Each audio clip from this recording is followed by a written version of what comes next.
Municipal ఎన్నికల nomination ప్రక్రియ నిన్నటి నుండి కొనసాగుతుంది. ఓవైపు నామినేషన్ల కోసం సిద్ధమవుతున్నారు అభ్యర్థులు, మరోవైపు దరఖాస్తుల కోసం పూర్తి స్థాయిలో ఈ అభ్యర్థులు తమ దరఖాస్తులు చేసుకునేందుకు నో డ్యూ సర్టిఫికేట్లు తీసుకుంటున్న పరిస్థితులను నిజామాబాద్ నగర కార్పొరేషన్లో ఉన్న మనం ప్రధానంగా ప్రతి ఒక్కరు కూడా నామినేషన్లు వేసే అభ్యర్థులు, అదే బలపరిచే అభ్యర్థులకు ఖచ్చితంగా మున్సిపల్ శాఖ నుండి నో డ్యూ సర్టిఫికేట్ అవసరం ఉంటాయి. నో డ్యూ సర్టిఫికేట్ల కోసం ఉదయం నుండి పడిగాపులు కాస్తున్న పరిస్థితులు, దరఖాస్తులు చేసుకున్న వారందరికీ సకాలంలో ఏదైతే నో డ్యూ సర్టిఫికేట్లు అందక ఇబ్బందులు పడుతున్న పరిస్థితులు అయితే నిజామాబాద్ నగర కార్పొరేషన్లో ఇక్కడ చాలామంది నో డ్యూ సర్టిఫికేట్ల కోసం వచ్చిన వ్యక్తులు ఉన్నారు. వారిని అడుగుదాం, అసలు ఏంది పరిస్థితి, చెప్పండి. మీరు నామినేషన్ వేసేందుకు వచ్చారా, బలపరిచేందుకు వచ్చారా, ఏంటి ఇక్కడ పరిస్థితి?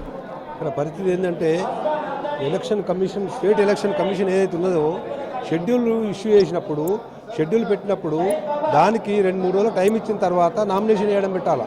కొన్ని ఫార్మాలిటీస్ ఉంటాయి, ఇవన్నీ కంప్లీట్ చేయాలంటే చాలా కష్టమవుతుంది. రేపు లాస్ట్ డేట్ ఉన్నది కాబట్టి నో డ్యూ సర్టిఫికేట్ ప్రతి ఒక్కరికి, నగరంలో ఉన్న ప్రతి ఒక్కరికి ఒక నెల ఉంటుంది, ఒక ఇల్లు ఉంటుంది, వాటి టెక్స్ క్లియర్ చేయాలా. ఇవన్నీ చేయాలంటే ఇప్పుడు ఇంత గందరగోళం అవుతుంది. నిన్న నుంచి చూస్తున్నాము, చాలామందికి సర్టిఫికేట్ దొరకడం లేదు, కొందరు టెక్స్ కడదామంటే టైం లేదు.